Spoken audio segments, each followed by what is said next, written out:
Right. So good afternoon, everyone. Apologies for the delay and the mess up. So I'll try to be faster than I was planning. Okay. So this is about a piece of software I put together over the past year or so that was designed to create a tool that would allow me what I call intuitive implementation of experimental pipelines. And it happened to be a Python-based tool, and I'll explain the reasons behind that. So let's start. So this is a two-part story. It is a personal story of pain and anxiety, and a development story. And I don't think it's a personal development story, but you tell me at the end of the talk. So a year and a half ago, I had a chat with a lot of people. There was an experiment, a scientific question that was being formed. After a lot of hammering with a lot of very helpful people, we ended up with a hypothesis that was testable. And we then, after a lot more hammering, came up with an experiment that should test the hypothesis. And actually it was a series of 3 experiments. So all that thinking, of course, was in English. And there's a point I want to make about that. We defined what the experiment was going to do and wrote it down in a piece of paper. And it all was extremely clear and obvious, and everything would work perfectly well. And then when I started thinking a little bit more in detail about, okay, we know what the experiment should do, we know roughly how it's going to do it, let's make that rough a little bit more precise in what do I need to put together in order to create my experimental pipeline. I still kept on thinking in terms of, I have some input devices, some sensors, I will probably have some dynamics, some data transformation, some logic. I will have some output devices, some reward pokes, some screens, some motors. I will have some subjects running through the experiment and a controller or two, the experimenter interacting in specific ways with the experiment. And all these items, all these objects in my head needed to talk to each other. But it was pretty clear to me how this talking would happen, what piece of information each thing that I had in my head as part of the experiment would need to pass to everything else in order for everything to work as a coherent whole. So it was great. So fantastic. We had an experiment, we were going to implement it, and then someone has to sit down and write the code. And everything has code. Sometimes even the controllers have code, because you need to give them, the experimenter the right feedback in order to interact with the experiment correctly. So absolutely everything, not just the messaging or just the logic, but absolutely everything had a code base. And at that point, I realized it was the 5th time in my career that I actually started developing an experiment from scratch. And my brain seemed to do a little bit of predictive coding. And I knew exactly what was going to happen a year down the line.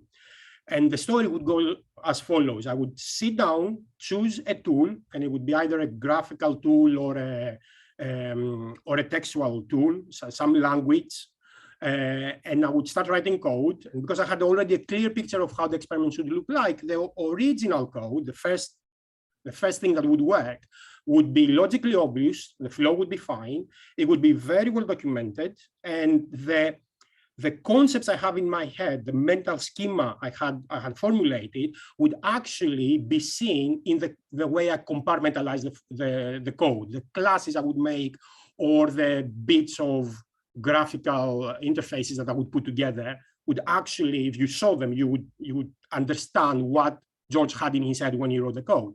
But then a couple of iterations later, the flow would start breaking up. It wouldn't be obvious to follow anymore. I would kind of not document so many things so much as things proliferated. And definitely, more importantly, the concepts I would have in my head would not be obvious from the structure of the code, which would start to diverge from what I had thought as the experimental objects and their interactions. And definitely a few iterations down the line, everything would connect to everything else. And I would have to spend a few days re-looking at the code if I would go away and come back 6 months later. And that was a certainty. That's what happened every time in the past, and not only to me, but to every other experiment that I have interacted with. And also during some point in this process of mangling things up, someone would say, and that someone would probably be me, oh, why don't we add this extra hardware analysis? Wouldn't that be cool to be able to have this extra bit of hardware, for example, in the experiment? And then we would realize that, yeah, but this runs on a different machine or with a different OS and different architecture than the one you happen to have chosen at the beginning of your experimental setup. And then I would end up with two code bases, one running the original setup and the other running this little extra bit in another machine. And the only way these two pieces of code would interact would be probably through some TTL syncing saved in some oscilloscope type of card. So what would have gone wrong? What was the problem? So all that thought process happened pretty much immediately. I knew that this would happen. And as I needed a large set of a few experiments, and I knew that I would have to iterate on them multiple times, I started thinking of ways to alleviate that. There had to be a way of writing a tool, instead of sitting down and writing the code for the experiment, if I could take a step back and write a tool that would allow me to write code that wouldn't fall into this trap of spaghettification and not being able to add and combine more pieces of hardware given their OS and architecture requirements. So the problem was, I realized that I started with a human language-based mental schema. Everything was described in my head in English, but I would end up finishing with code on computers, which had its own schema. And although you talk about cameras and reward ports and subjects and speeds in your schema of the experiment, what you end up writing is voltage differences and TTL pulses and if loops and while loops. And while you do that translation, what is happening is your mental schema objects start to break up, and the state of each object is now shared in multiple pieces of code here and there. And in order, the best description of that problem I found in actually a GitHub page from a piece of project called Dear in GUI, which is a C++ GUI code, GUI making code, who says, and this gentleman, a lady called Rig, said, give someone state and they have a bug one day, but teach them how to represent state in two separate locations that have to be kept in sync, and they'll have bugs for a lifetime. And that was definitely what was going to happen, at least in my case. So this state sharing problem was at the heart of, it's one of the two main issues that I was about to face and I wanted to solve before I even started writing code for my experiment. So for example, a very trivial example, you can do it in text, you can do it in graphical tools, it doesn't matter. You have a motor, you define a motor somewhere and you give it a state, but then some logic somewhere else grabs this motor and sets its state.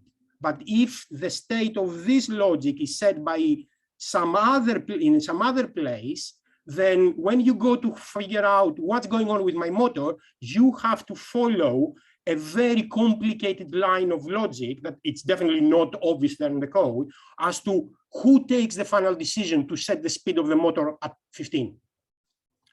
And that's what I mean by sharing state. So what were my pain points that would pose a problem in the development? So as I've said, the compartmentalization according to my logical mental schema of things in the real world would stop making sense very early on, okay, because states could and would be shared. There were a lot of beneficial to the experiment combinations of hardware and software that would not be available to me because they would in a first state class. Simply because code that was written for one camera, for example, could not share state with code that was written to run on my Windows machine, okay? And then I knew that if I demanded having multiple machines and multiple pieces of software that interacted on different code bases, I would end up having different code bases for different parts of the experiment. And also there would be an even separate code base for the subsequent analysis, which to me was a pity because I would have loved to be able to grab functions that I write for my analysis code and plug them straight into my experiment and the other way around. So what I'm describing is the reality in front of me was in an Aristotelian kind of approach. The experiment that I would end up developing would respect the limitations of code bases and hardware, but it would totally ignore my mental schema. What I needed was a Platonic approach where the final implementation would respect my mental schema, but it would allow me to very easily overcome any annoying limitations posed by software and hardware. So the question is, how do you make code that sticks to your thoughts about what is reality and dissolves at the same time hardware boundaries? So you can use whatever instrument you might decide in any way you want to use it. So without being constrained by the fact that the drivers run only in Linux or they need a single board computer to run. So I didn't have to reinvent the wheel. There is such a paradigm, and it's called the actor-based paradigm, and it was designed to solve exactly these problems in concurrency-based computing, meaning when a lot of things happen at the same time, exactly like an experiment. So the actors, now I'm not talking, it's kind of another concept versus classes or nodes or things like that. The actors are constrained to act only on their own state. So if you write code for a camera, whether the camera turns itself on or off can be defined only inside the code that defines the camera and nowhere else. The actors pass between each other messages, and these messages can happily be passed over machines because they are simple things. They are not states represented in weird ways in memory. They're just strings or arrays of numbers. So you can pass them over machines very easily. And as long as you have objects that make decisions on incoming messages and only on that and on nothing else, then you don't have a problem with running things over machines and communicating. Finally, the final thing that an actor can do is it can start other actors and stop other actors. So, okay, there was a paradigm, I could follow that.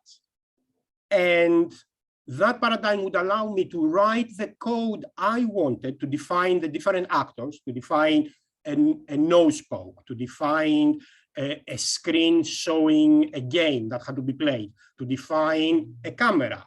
So at different levels of abstraction, at the level of abstraction that the experiment required at the time.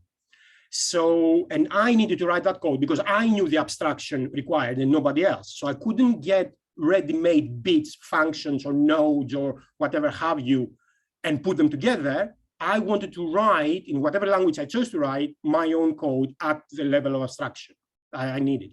And this is exactly what a very famous in the robotic environment tool does, the robot operating system, ROS. And that's where I got this inspiration from.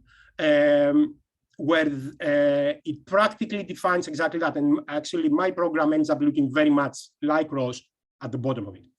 But this is just an API. But at the same time, I wanted, taking inspiration from graphical tools like Bonsai mainly, I wanted a visual representation of my actor. I wanted to be able to throw actors on a screen represented by boxes and then connect them and do things like that graphically. Fine. So how do I now make this scheme of coding dissolve hardware boundaries? So be able to use different machines and different tools that run on different machines and have everything talk seamlessly to each other with no problems. First of all, I had to choose wisely my language, the language that all these things would be operating on with. So, and I chose Python for a very simple reason, because it's the duct tape of software engineering. And as a plumber friend of mine told me once that if you can't fix it with duct tape, you're not using enough. So Python is slow, Python has issues, Python this, Python that, but at the end of the day, you can find everything you want to find implemented already in Python, and it's extremely easy to make things talk to each other. And that was the most important thing I needed for my experiments. At the same time, when I talk about message passing, whoever has tried to do that in any language, including Python, realizes that writing your sockets and your pipes and whatever, this machinery in a code level that allows you to pass messages from one bit of code running to another bit of code running is actually extremely painful. So I wanted to do it once, and then I wanted in every experiment I would then formulate from that point on using my tool to never have to think about message passing again. So this was two important things that would help me, as I said, dissolve hardware boundaries. And finally, since we had already a GUI with boxes representing actors, I could add parameters. And again, this was inspired a lot by Bonsai. I could add parameters to these factors. So I, as a user, could easily create small GUIs where when I change the parameter while the whole system is running, the actor, the code that runs this concept would actually grab these parameter values and do something with them. So, but then I was like, oh, okay, GUI in Python, that's going to be a problem.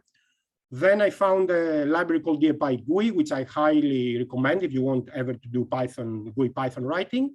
And I managed to put things together relatively easily, but more importantly, the tool itself allows me to write new code, to create these new actors, but without me having to write a line of GUI. I just write some parameters. I'll explain further on how this is done. I'll just define some parameters and the GUI appears. These little GUIs over here just get generated automatically. So that's great. Auto-generated code for GUIs and auto-generated code for the messaging, even over machines. And what I am left to write is the bit that is actually defining the experiment. So if you look at it now, if you look, you make these three graphical representations of actors and you link them together and you realize immediately that you have a graph, but you don't have any old graph. You don't have a general computation graph. You actually have what Google has defined as a knowledge graph, where now each actor is practically a node in this graph, but it has a human readable name, it has human readable parameters. It is at a level of abstraction separate to every other node in the graph. So it can define whatever you want practically. And the links, the graph links, define relationships between graph also through human readable input and output parameters. So by looking just at what the input and the output names are, I can understand the relationship of how this node actually changes this node up to a point. So the whole thing now, suddenly, a knowledge graph generates a schema. And this is exactly the schema, the mental schema I've been talking about at the beginning. So I've gone full circle. And now I have a tool that when I represent my code the way it's written graphically, what I end up representing is the original concept of the whole experiment, the way I had it in my head. Right. So the tool that came out of this thought process is called Heron.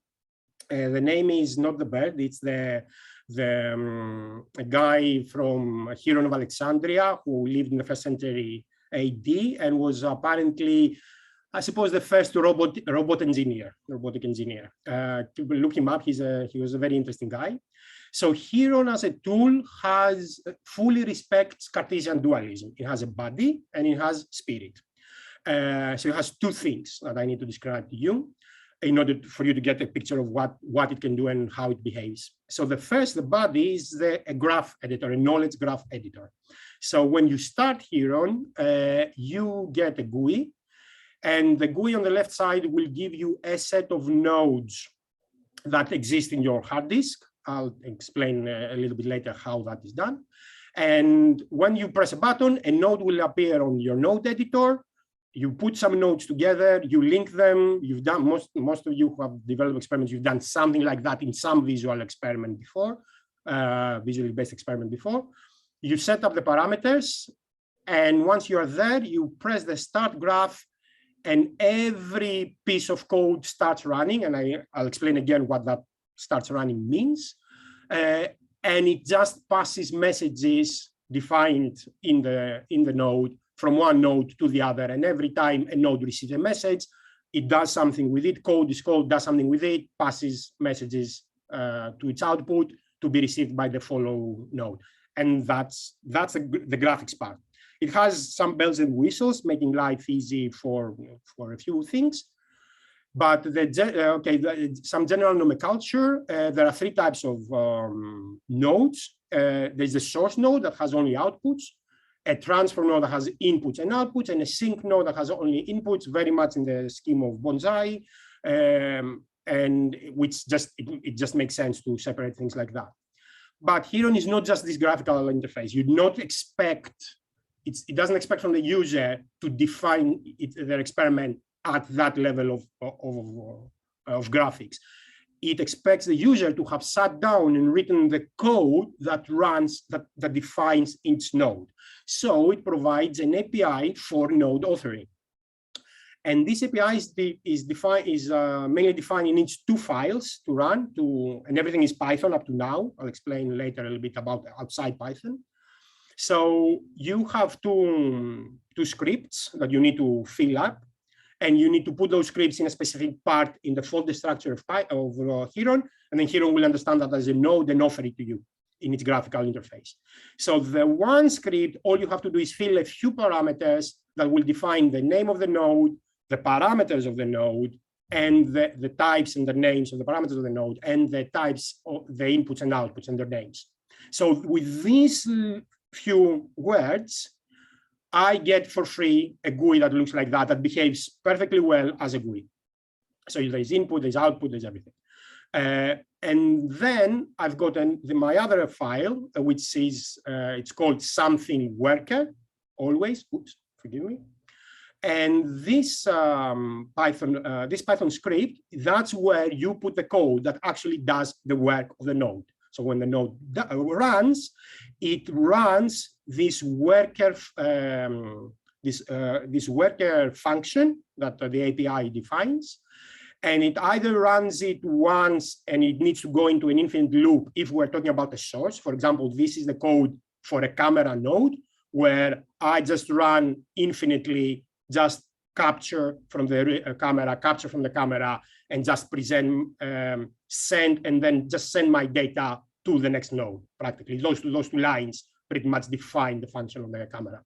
And if I want to do transforms or things where I have to get data in, then my function, my worker function is callable that Heron calls every time you get data in, and you have to grab the data, and you as a user have to write the code to do something with the data and then spit them out.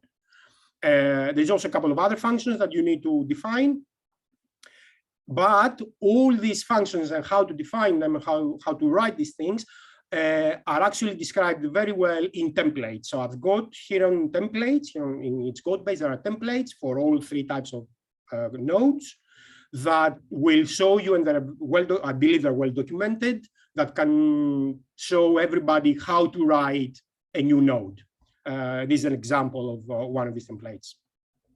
So what fully does Heron's API defines? It defines, first of all, a folder and file structure for the nodes, how the files and how the folders inside need to exist so that the Heron GUI can see a node appropriately. It defines the 3 functions that I told you about: the initialization, the worker function, which is the main workhorse, and the end of life function, which defines what happens whenever a node closes down. And this the user has to write. It defines the structure of messages. What is a message? It also defines internal visualization. So with a couple of lines of code, someone can pass data from inside the node to a visualizer that runs in parallel. So you can have multiple nodes visualizing different things. I'll show you examples. And this is done, the API is fully done, and you just write, object.visualize this data, and it happens.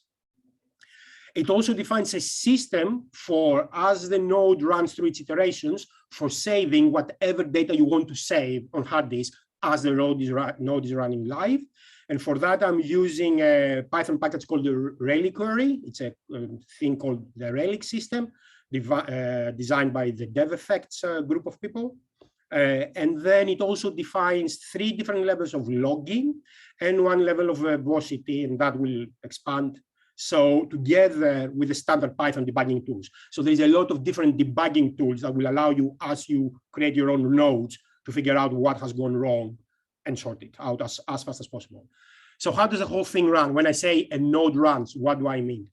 So a node actually is represented by two different processes. So when the knowledge graph is actually running, every node, when it starts, it spins two processes. One is the worker process that actually runs the script that runs the worker functioning that you have defined. And one is a communication process. You don't touch that. You never write anything about that. It's running in the background, and it deals with all the message passing. Thus, I can put a line between two nodes, run the graph, and the nodes will pass messages because there's a lot of hard software running in the background that you don't have to see. So these two processes, the worker process and the communication process, are the main thing that defines a node running. And when I say data being passed between processes, I mean three things. It's a structure of three things. It's a NumPy array. So the data load that you put that you want to pass over to the next node is always NumPy arrays. So it's always you pass NumPy arrays, you receive NumPy arrays. Up to now, this has done the job. Whether we want to expand that remains to be seen. But you also get the index of the iteration of the previous node and the time that this package was sent out of the previous node. So it's timestamped. So to give you an idea of what happens as you run a graph, these two nodes would represent your camera, a source node, which generates data and just passes it along. These two processes would represent a transform, for example, a filter of the camera's frames, and then it would grab through its communication process, it would grab the data, pass it to the worker.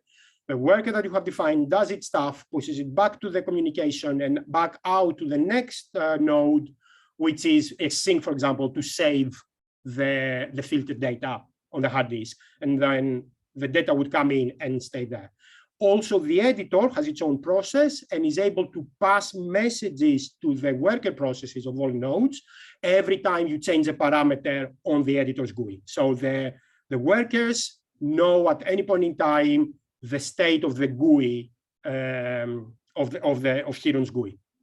So you can update the state of the worker by changing your parameters. So what do you get for using Heron?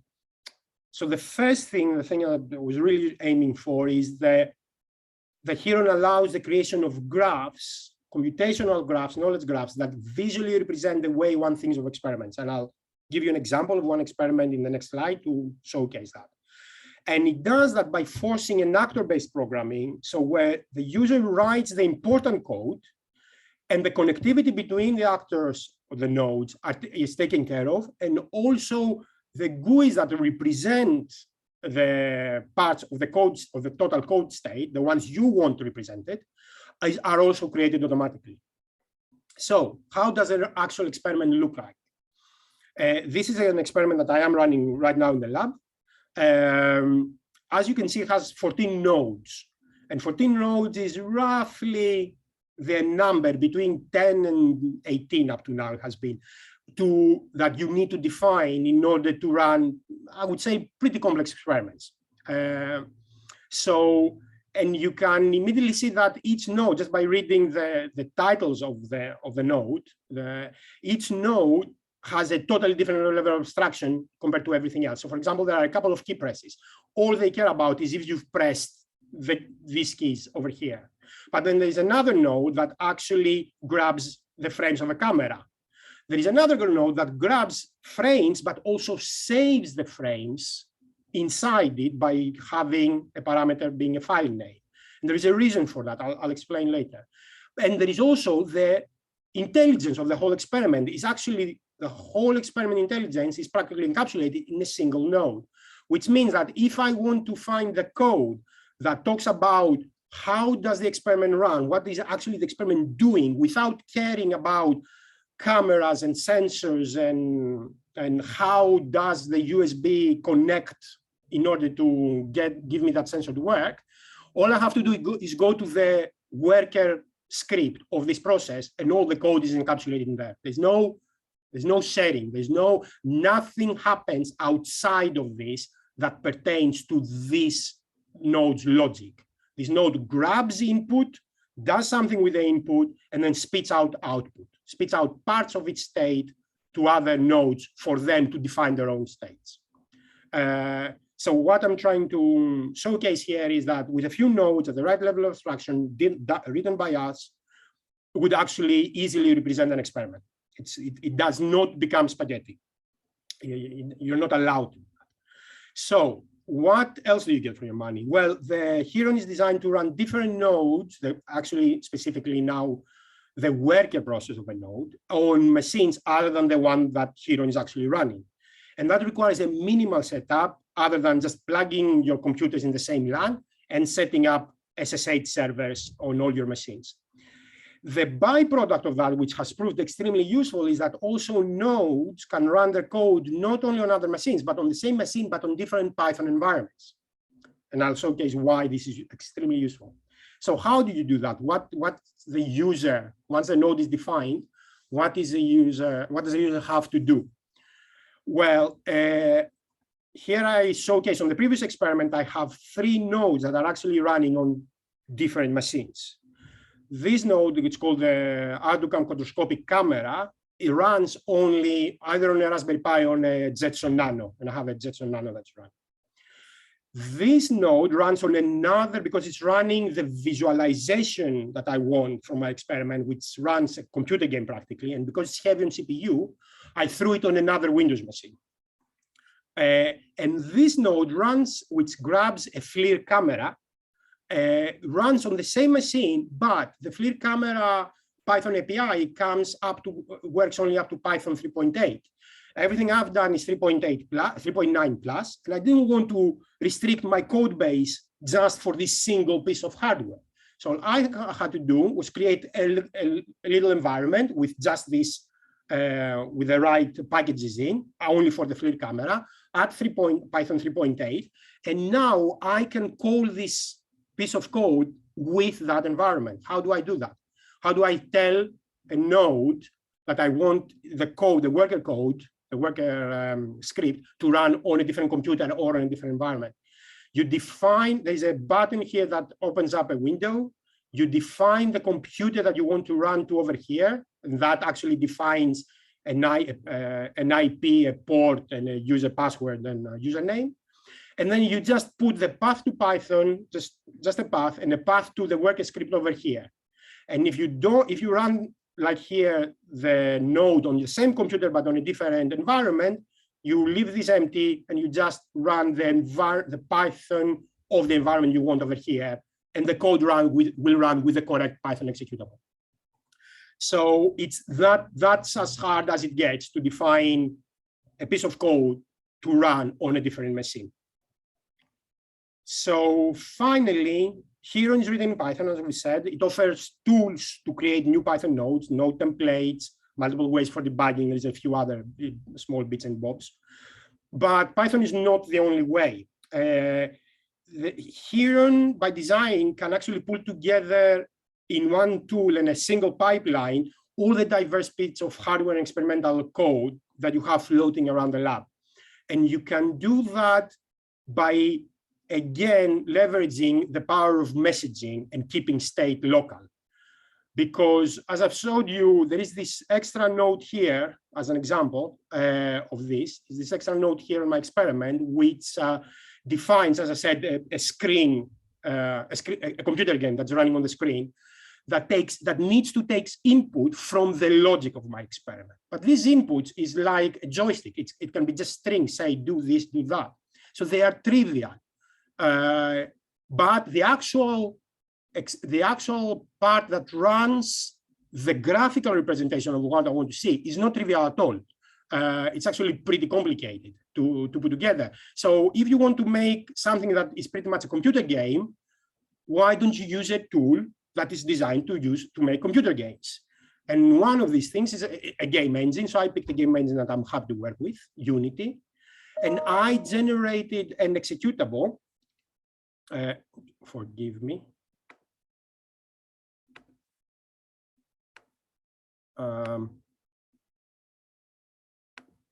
Yes.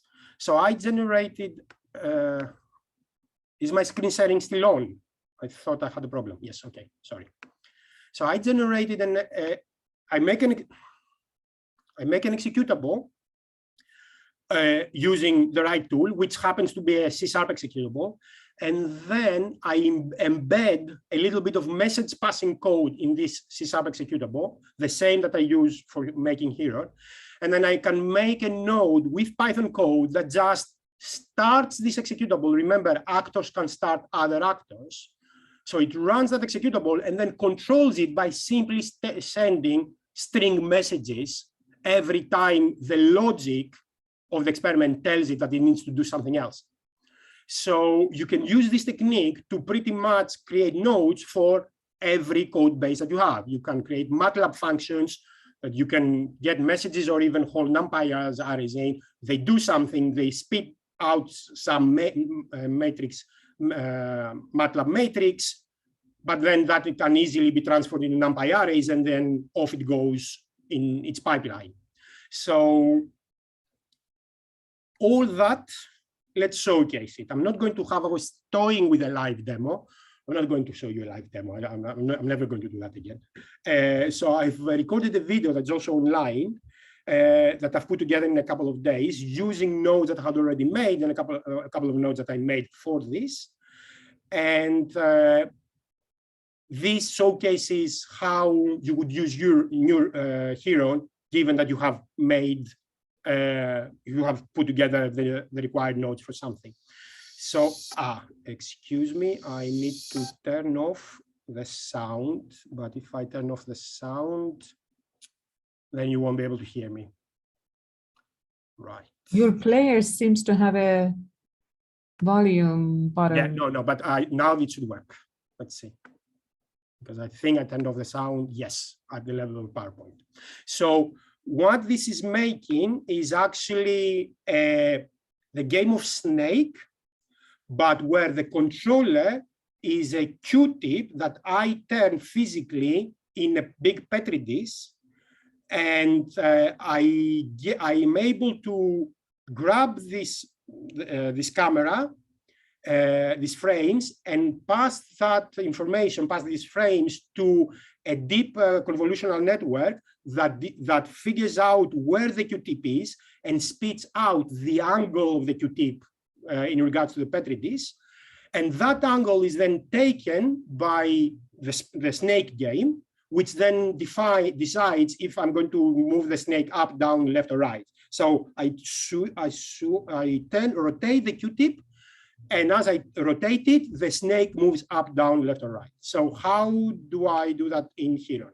First off, I use this node that I've already described to you that actually runs on a Jetson Nano that grabs 4 cameras, and one of these cameras is the one that is looking at the Q-tip.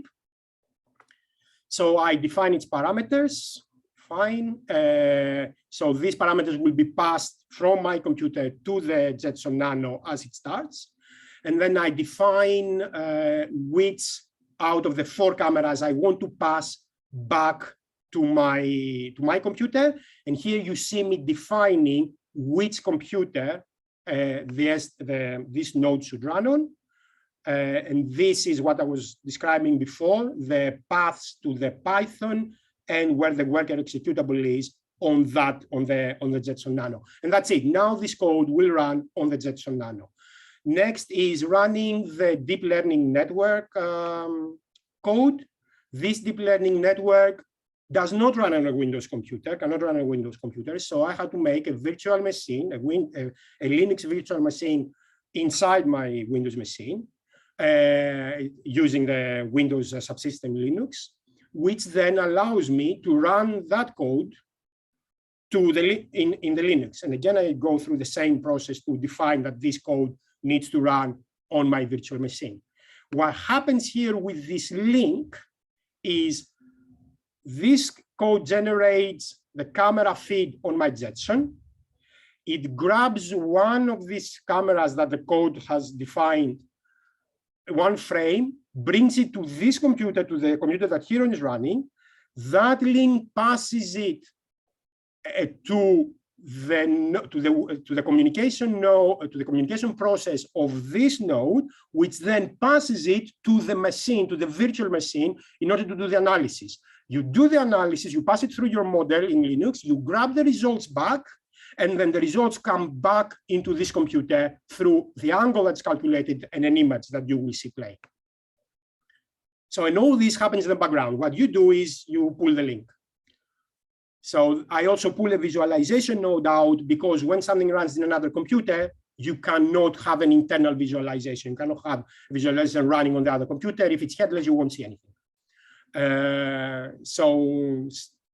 And this is the final node, the Pygame node, that I literally copy-pasted from a GitHub repository and just slightly tweaked in order to work with Heron and with the input of an angle, rather than keep having keys off the keyboard.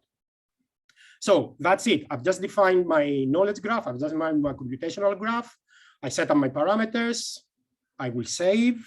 So in case everything goes wrong, all this is easily accessible. So it is a full GUI. And then I'll start my graph, just start graph. And as you see, each node, as it starts, as it spins out its two processes, will get a white rectangle. And here, the visualizers are coming up. Let me explain what you're seeing. Right. So this window is the visualizer of the angle that the deep network spits of this Q-tip, and this visualizer is the image that the deep network spits, the node that does the deep network. And this is the Q-tip, this is the image, and here are the percentages, what the network detects, and with the percentages of how correct it thinks it is. And it uses this detection to actually calculate an angle. And this is the window that this guy is generating with the snake here trying to eat.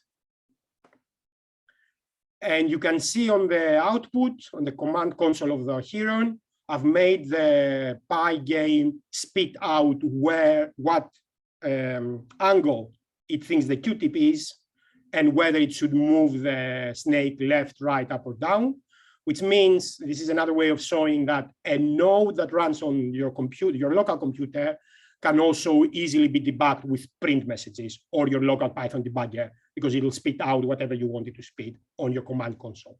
There are also logging. There's lots of logging ways of saving information for debugging embedded in here. And I'm just playing with the game. So you can see the links working, and that's all I have done in order to define that. And I have made sure that, of course, each code base is designed, its worker code is designed to run on the computer it's supposed to run. That goes without saying. So the whole system now runs on 3 different operating systems, 1 Windows and 2 Ubuntu's, and two physical machines and 3 virtual machines, and one extra virtual machine. And that's pretty much that. And it's not easy to play. And at some point I lose big time. So that's it. Right. So that pretty much wraps it up. Where to find Heron, where to find the tool. I have created a Heron repositories, how do you call them in GitHub? Is a group of repositories called Heron repositories. And in there I have put the main Heron, and also a few repositories that have defined the different nodes or different groups of nodes. So the whole point is, when you write your own nodes, you actually make your own repository, and then Heron gives you tools to pull that repository into your Heron structure and see it as a node. So it's an easy for developers to use the standard tools of developing code. It makes it easy.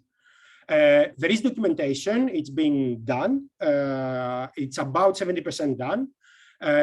What remains to be done, and I have promised myself to do it before holidays, is how to write the nodes bit. Everything else on how to use the GUI and how to create the pipelines and create the LAN networks and all that is done. But how to use the code, how to write the new nodes and the visualization system and these things, still need to be done. But as I said, very soon, it's work that is actually really in progress. And finally, acknowledgements. A very big thank you to Athena's team, who have heard this rant multiple times, unfortunately, and have come back with very, very useful ideas, which have found themselves in the list of to-do features in the future. Even bigger thank you to Athena, who is now unfortunately tasked in turning the Heron paper scribble to a neuroscience community understandable piece of text. But I'm sorry, Athena, but the biggest thank you goes to Ella, who put herself forward in becoming the first Heron user. And Ella is a PhD student, a joint PhD student between Athena's and Andrew McCaskill's labs. And she has done actually this repository, uncertainty order task mice. She wrote this code with my help. She's now developing extra that code, and she's actually running, she has run experiments with Heron.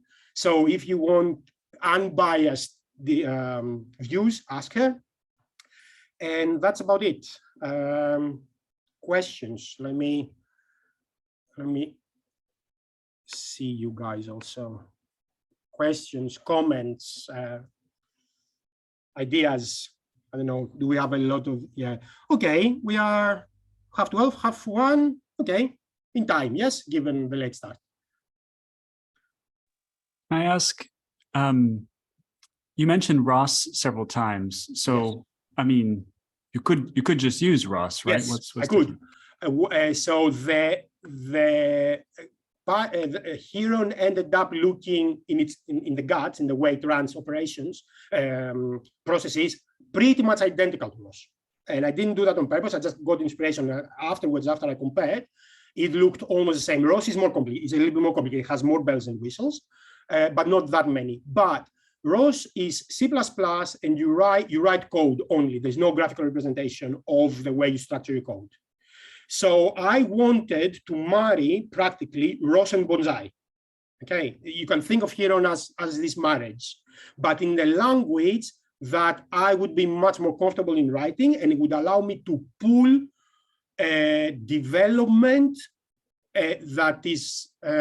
that's much more diverse in Python, because Python has controllers code for pretty much every piece of hardware you can think of, and if a new algorithm is not written in Python, you just wait for a couple of weeks and then it's done, which is not the case in C++. It's also much harder, although C++ has become much better, fair point, it's nowhere close to being easy and development friendly, because Heron is not asking people or me to click nodes together, it's asking them to write their own nodes. So choosing not C++ is a good idea. But more importantly, I wanted this graphical interface. I wanted to be able to represent my nodes, have GUIs that I didn't spend months writing, and just with lines connect and define messaging, which you have to write C++ code in ROS to do. Does that answer your question? Yeah, I think ROS does have Python bindings, but it does, up to a point. I could have I realized that I actually duplicated ROS's structure afterwards, unfortunately. If I was to do that now, I would copy ROS's structure, but write the guts in Rust, but make sure that the code is done in Python. But to be honest, at the start of development, I didn't have the time to develop something so complicated, but it would be better. It would be a better.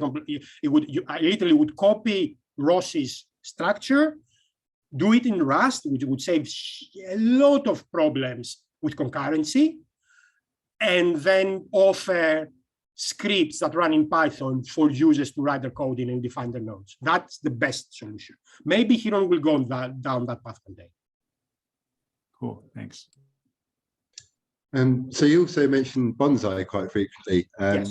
So yeah, clearly there's some similarities here.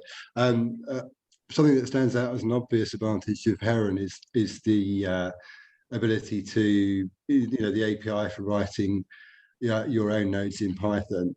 and also the sort of the ability to distribute nodes across physical devices. Are there any other sort of no, you just mentioned the two things that Okay. made me not use Bonsai. That's it. I wanted easy implementation of my own nodes, which I could write in C#, but yeah, there is all okay. There is a series of issues there that I didn't like. The second thing is exactly what you mentioned. The fact that I wanted, nowadays, I believe experiments need to demand more and more distributed computing over multiple devices with different capabilities. And you cannot demand of yourself to write the experiments that need to happen, the pipelines that need to happen in the same operating system and the same machine. That was a big issue. And I had written before in the past, Bonsai in one machine, running nicely stuff, and then in my Raspberry Pi, a little bit of Python code and a little bit of message passing and piping in order to talk to Bonsai. And it's possible, but it's not scalable. It's not something that you say, I write my code, it'll run on this computer, and click, link, SSH runs the background. I can do that 20 times in my pipeline. I can have 5 nodes, easy, no problem. So that's what wouldn't happen. It would be a very experiment-specific solution with lots of spaghetti code dealing with the piping. Yeah. So, but that's it. That's it. That's great. Thank you. Okay. If there are no other questions, I guess I'll let you guys go. If anyone is interested, I am happy to organize tutorials, especially on code or node writing, and just spend half a day playing around and see how people pick up, and that will help me a lot in feedback also. So if any of you, 1, 2, 3, pop an email, are slightly interested and would like me to see operated and would like to question Heron, but through someone who has actually used it, yeah, put me an email. I'll be very happy to organize something in SWC. That's it. More questions? Which means everything is clear as mud. Fantastic. Right. Okay. Thank you all for showing up. Again, excuses for the original IT problems. If they were running Heron, that wouldn't have happened. Right. Okay. Thank you. Thank you all. Bye.